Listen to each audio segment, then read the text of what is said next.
South ఇండియాలోనే అతి తక్కువ ధరలకి రత్నాలనందించే ఏకైక సంస్థ 6JVR. ప్రస్తుతం జూబ్లీహిల్స్ లో ఉప ఎన్నికలు అయితే ప్రశాంత వాతావరణంలో జరుగుతున్నాయి. ఇవాళ ఉదయం 7 గంటల నుంచి పోలింగ్ ప్రక్రియ ప్రారంభమైంది. ముఖ్యంగా ఈ ఎన్నికలు అటు తెలంగాణలో అధికారంలో ఉన్నటువంటి కాంగ్రెస్ పార్టీకి, అదేవిధంగా ప్రతిపక్షంలో ఉన్నటువంటి బీఆర్ఎస్ పార్టీకి చాలా ప్రతిష్టాత్మకంగా మారాయనే చెప్పాలి. ఇక్కడ ఈ ఉప ఎన్నికల్లో బీఆర్ఎస్ పార్టీ నుంచి అభ్యర్థిగా ఎవరైతే చనిపోయినటువంటి వ్యక్తి, గతంలో ఎమ్మెల్యేగా 3 సార్లు గెలిచినటువంటి మాగంటి గోపీనాథ్ సతీమణి మాగంటి సునీత ఇక్కడ బరిలో ఉన్నారు. అదేవిధంగా కాంగ్రెస్ పార్టీ నుంచి కూడా నవీన్ యాదవ్ కాంగ్రెస్ పార్టీ అభ్యర్థిగా బరిలో ఉన్నారు. అయితే ఈ ఎన్నికల్లో ఎవరైతే గెలుస్తారో, ముఖ్యంగా బీఆర్ఎస్ పార్టీకి సంబంధించి కూడా తన పట్టును ఈ నియోజకవర్గంలో నిలుపుకోవాలంటే ఖచ్చితంగా గెలవాల్సినటువంటి పరిస్థితి, అలాగే ప్రభుత్వం మీద కూడా వ్యతిరేకత ఉంది అనేటువంటి విషయాన్ని కూడా అటు రాబోయేటువంటి స్థానిక సంస్థల ఎన్నికల్లోనూ జీహెచ్ఎంసీ ఎన్నికల్లో కూడా దీన్ని ఒక అస్త్రంగా వాడుకోవాలనేది బీఆర్ఎస్ పార్టీ ఆలోచనగా మనం చెప్పవచ్చు. మరోవైపు కాంగ్రెస్ పార్టీ కూడా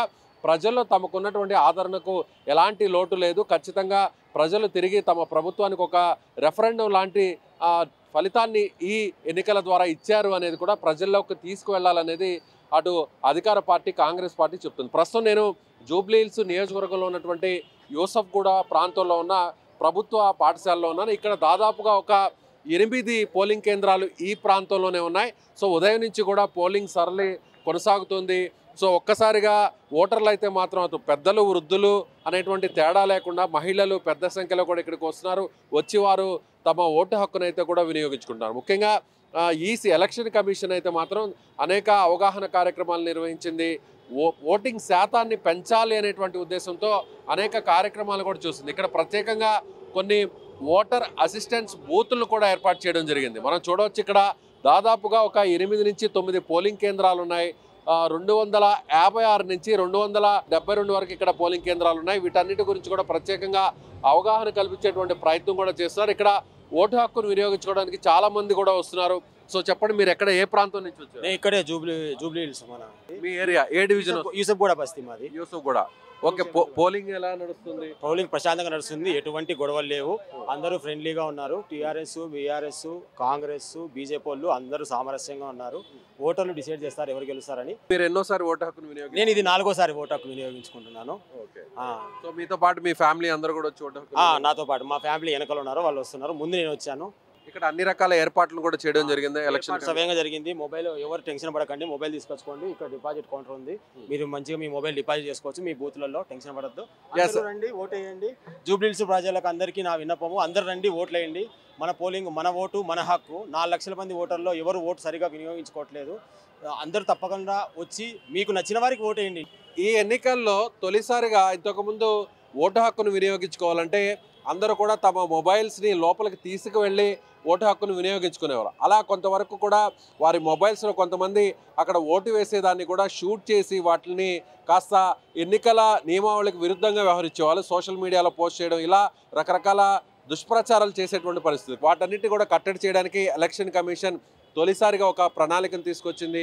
లోపలికి వెళ్ళేటువంటి వారు ఓటు హక్కును వినియోగించుకునే వాళ్ళు తమ సెల్ ఫోన్ని ఈ కేంద్రాల్లో మీరు ఇక్కడ చూడవచ్చు, ఓటర్ అసిస్టెన్స్ బూత్స్ ఇక్కడ ప్రత్యేకంగా కొన్ని కేంద్రాలను ఏర్పాటు చేయడం జరిగింది. ఏర్పాటు చేసిన తర్వాత అక్కడ వాళ్ళు సెల్ ఫోన్ డిపాజిట్ చేసిన తర్వాత వాళ్ళకు ఒక నెంబర్ కూడా అలాట్ చేస్తారు. ఇక్కడ నేను పట్టుకున్నటువంటి నెంబర్ ఇక్కడ చూడొచ్చు, మొబైల్ డిపాజిట్ టోకన్ నెంబర్ 1.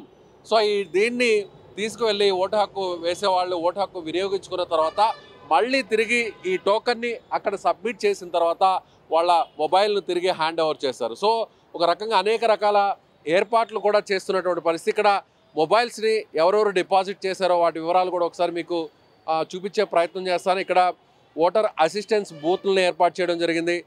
ఒకసారి తొలిసారిగా, అంటే ఎప్పుడూ లేని విధంగా తొలిసారిగా ఇక్కడ మొబైల్స్ని కూడా డిపాజిట్ చేస్తున్నారు. ఏంటి మేడం, ఎలా ఉంటుంది? అంటే మీ దగ్గరకు వచ్చి వాళ్ళు ఏ విధంగా డిపాజిట్ చేయాలి, తిరిగి వాళ్ళకి మీరు ఏ విధంగా టోకెన్ ఇస్తారు? మేము వాళ్ళు వచ్చినప్పుడు ఇట్లా ఇస్తాం కార్డు, వాళ్ళు మొబైల్ ఇస్తారు. ఈ కార్డు తీసుకొని వెళ్ళి ఓటేసి వచ్చిన తర్వాత మళ్ళీ ఈ కార్డు ఇస్తే మేము అది ఇచ్చేస్తాం మొబైల్. సో వాళ్ళకి అవగాహన ఉందా ఇక్కడికి వచ్చి మొబైల్ డిపాజిట్ చేయాలని అవగాహన ఉందా? మేము చెప్తాము, చెప్పి ఇట్లా మళ్ళీ వచ్చి ఇది ఇచ్చేస్తే మేము మొబైల్ ఇస్తామని చెప్తాము. సో ఇక్కడ ఎన్ని బూతులు ఉన్నాయి? ప్రతి బూత్కి ఒక అసిస్టెన్స్ సెంటర్ ఏర్పాటు 11 బూతులు ఉన్నాయి గవర్నమెంట్ స్కూల్లో. ప్రతి ఒక్క బూత్కి టీం ఉంటుంది, ఇంత టీం అని ఉంటుంది. అందరు అన్ని శాఖల వాళ్ళు పనిచేస్తున్నారు. సపరేట్గా కొంతమంది స్టాఫ్ను కూడా అసిస్టెంట్స్ కోసం ఇక్కడ ఏర్పాటు చేయడం జరిగింది. ఓటు హక్కు వినియోగించుకునే వాళ్ళు నేరుగా ఈ సెంటర్ దగ్గరకు వచ్చి వాళ్ళ సెల్ ఫోన్లు ఇక్కడ డిపాజిట్ చేసి వాళ్ళు ఇచ్చేటువంటి టోకన్ అయితే లోపలికి తీసుకువెళ్ళాలి. సో ఈ విధంగా ఎన్నికలను సజావుగా నిర్వహించడానికి ఎలక్షన్ కమిషన్ అన్ని రకాల ఏర్పాట్లు కూడా చేయడం జరిగింది. మరో విషయం కూడా చెప్పాలి, గ్రేటర్ హైదరాబాద్ పరిధిలో ఉన్నటువంటి అన్ని నియోజకవర్గాల కంటే కూడా జూబ్లీ హిల్స్ నియోజకవర్గంలో ప్రతి ఎన్నికల్లో కూడా ఓటింగ్ పర్సంటేజ్ చాలా తక్కువగా నమోదవుతుంది. ఎన్ని రకాల కార్యక్రమాలు, అవగాహన సదస్సులు, కార్యక్రమాలు నిర్వహించినా కూడా జూబ్లీ హిల్స్ ఓటర్లు తమ ఓటు హక్కును వినియోగించుకోవడానికి ఎక్కువ శాతం మొగ్గు చూపడం లేదు అనేటువంటి ఒక ప్రచారం అయితే ఉంది. వాస్తవం కూడా అదే. అయితే ఈసారి మాత్రం ఓటింగ్ పర్సంటేజ్ని పెంచేటువంటి ప్రయత్నం జరుగుతుంది. ఎందుకంటే BRS party, Congress party, BJP 3 పార్టీలు కూడా ఎన్నికలను చాలా సీరియస్గా తీసుకున్నాయి. 58 మంది అభ్యర్థులు బరిలో ఉన్నారు. కాబట్టి గతానికంటే కూడా ఈసారి ఓటింగ్ పర్సంటేజ్ పెరుగుతుంది అనేటువంటి ఆలోచన చేస్తున్నారు. 4,01,000 మంది ఉన్నటువంటి ఓటర్లు ఈ నియోజకవర్గంలో ఈసారి ఎంతమంది ఓటు హక్కును వినియోగించుకుంటారనేది కూడా చూడాల్సినటువంటి పరిస్థితి. ప్రతిసారి 46%, 48% మాత్రం నమోదవుతుంది. 2014లో మాత్రమే 50% ఇక్కడ ఓటింగ్ పర్సంటేజ్ నమోదైంది. అయితే ఈసారి ఈ బైపోల్లో 50% దాటుతుంది అనేటువంటి ఒక అంచనాని ఎలక్షన్ కమిషన్ అధికారులు అలాగే ఇక్కడ ఉన్నటువంటి రాజకీయ ప్రముఖులు కూడా అంచనా వేస్తున్నటువంటి పరిస్థితి చెప్పాలి. ఓవరాల్గా చూసినట్లయితే జూబ్లీ హిల్స్లో బైపోల్ ఓటింగ్ పర్సంటేజ్ ప్రశాంత వాతావరణంలో కొనసాగుతుంది. పోలింగ్ ప్రక్రియ కూడా ప్రశాంతంగా నడుస్తుందనే చెప్పాలి. ప్రస్తుతం నేనున్నటువంటి ప్రాంతం 11 పోలింగ్ సెంటర్స్ ఒకే స్కూల్లో ఉన్నటువంటి ప్రాంతం ఇది. యూసఫ్గూడ చౌరస్తా వద్ద, యూసఫ్గూడ చెక్ పోస్ట్ వద్ద ఉన్నటువంటి ప్రభుత్వ పాఠశాలకు సంబంధించినటువంటి ప్రాంగణంలోనే 11 పోలింగ్ బూత్లను ఏర్పాటు చేసినటువంటి పరిస్థితి ఉందని చెప్పాలి. సో ఇది ఎలక్షన్ కమిషన్ ప్రస్తుతానికి ఏర్పాటు చేసినటువంటి ఏర్పాట్లు. ఇక్కడ చాలామంది ఓటర్లు ఉన్నారు, వారు తమ ఓటు హక్కును వినియోగించుకున్నటువంటి పరిస్థితి. సో చాలామంది మహిళలు కూడా ఇక్కడికి వస్తున్నటువంటి పరిస్థితినే చెప్పాలి. ఇది ప్రజెంట్ అప్డేట్. కెమెరామెన్ రాజ్ కుమార్తో Vijay, Suman TV, Jubilee Hills, Yousufguda నుంచి.